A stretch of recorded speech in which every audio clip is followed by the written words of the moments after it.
Ayan, magandang umaga po sa inyo mga ka-farmer. Let's go farming na po. Ngayong umaga po dumating ating mga on-order na sisiw. Pero bago po tayo, bago po sila, bago ko po sila nilagay dito sa ating cage type na kulungan.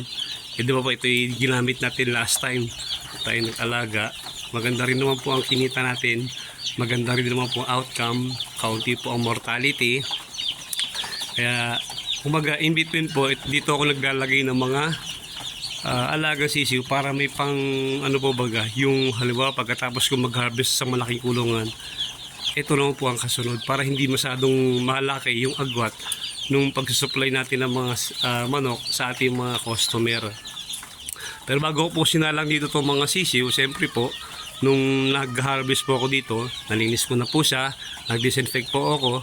Tapos po kahapon sinonrox ko po uli sila, tapos nilinisan, hinugasan ko siya, tapos nag-spray na po tayo ng pang-disinfect para po preparasyon para pa sa paglalagay natin ng panibagong sisiw.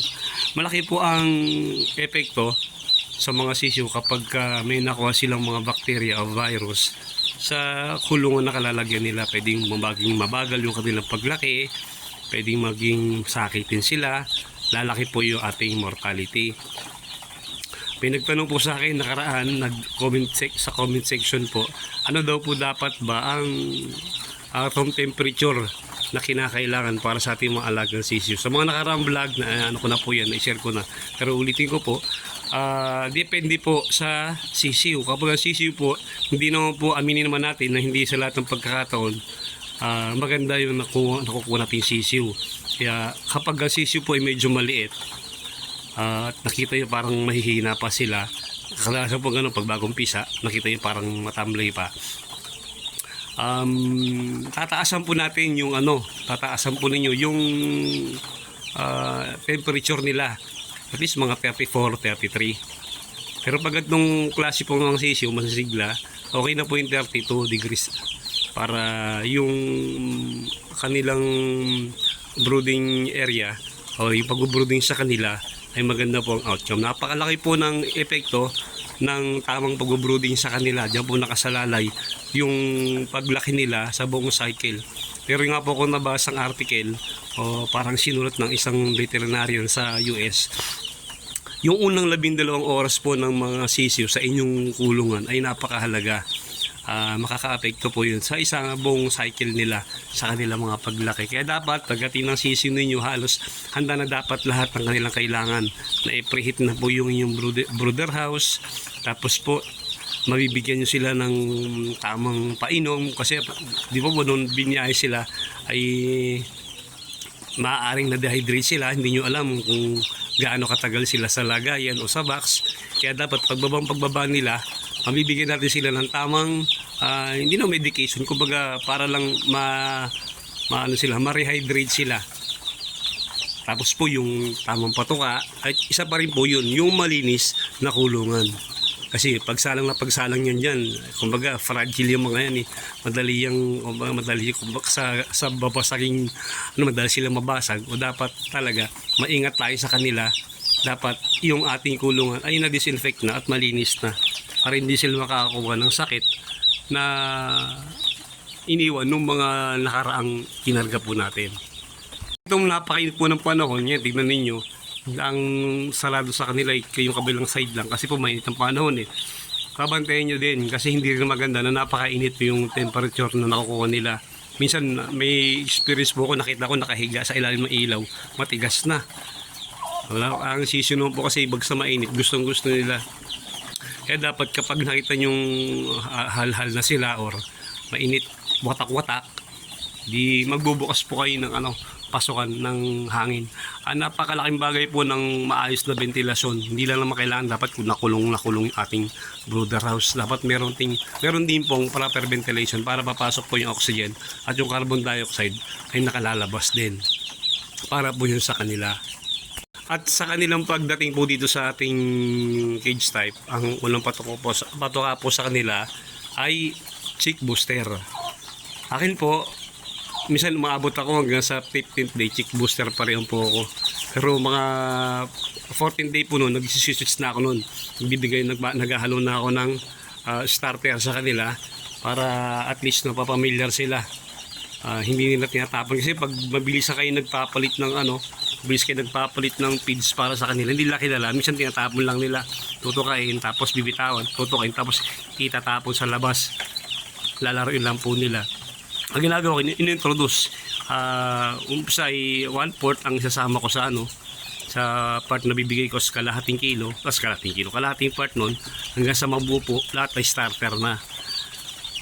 Nung nakaraan po naalala ko, naka 15 day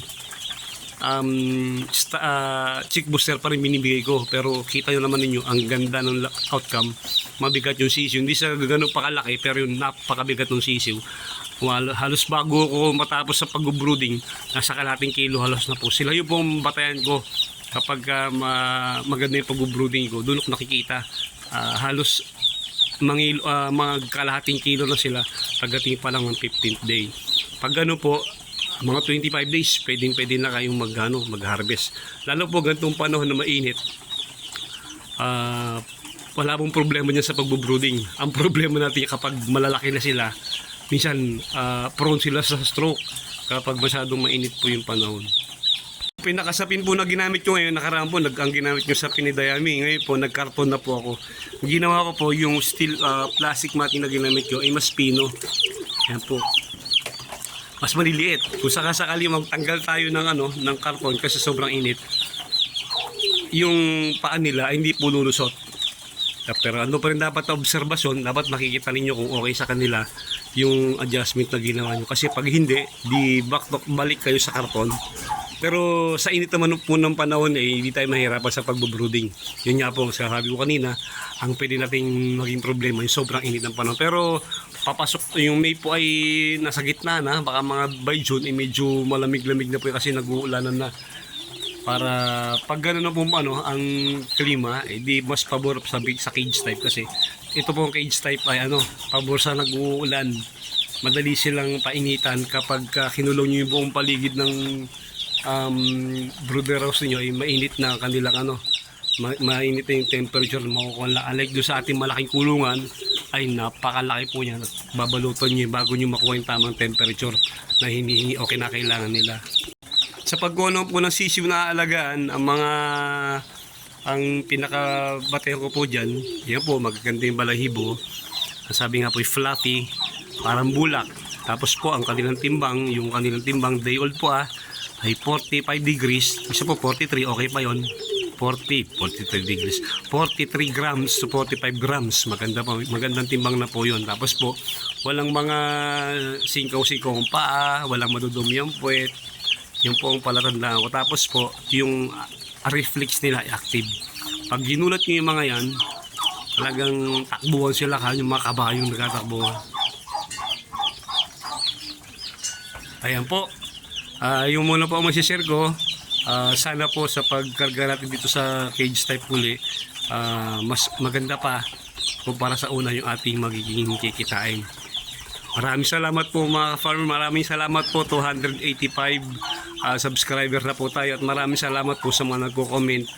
Pasensya na po pag hindi ko kaagad nasasagot, pwede kayong mag personal message sa akin, at tungkol po sa mga gamot-gamot, pwede kong i-share sa inyo. Yung mga sinishare ko naman po sa inyo, batay din yun sa mga experience ko. Kaya kumbaga sinubukan ko muna bago ko sa inyo i-advise o ituro. Maraming salamat po. Paki-like naman po yung ating video, paki-subscribe po yung ating channel. Mabuhay po kayong lahat. May pera po sa pag-aalaga ng 45 days, may pera po sa pag-farming. Tiyagaan lang po talaga. Mabuhay po kayong lahat. Happy farming po.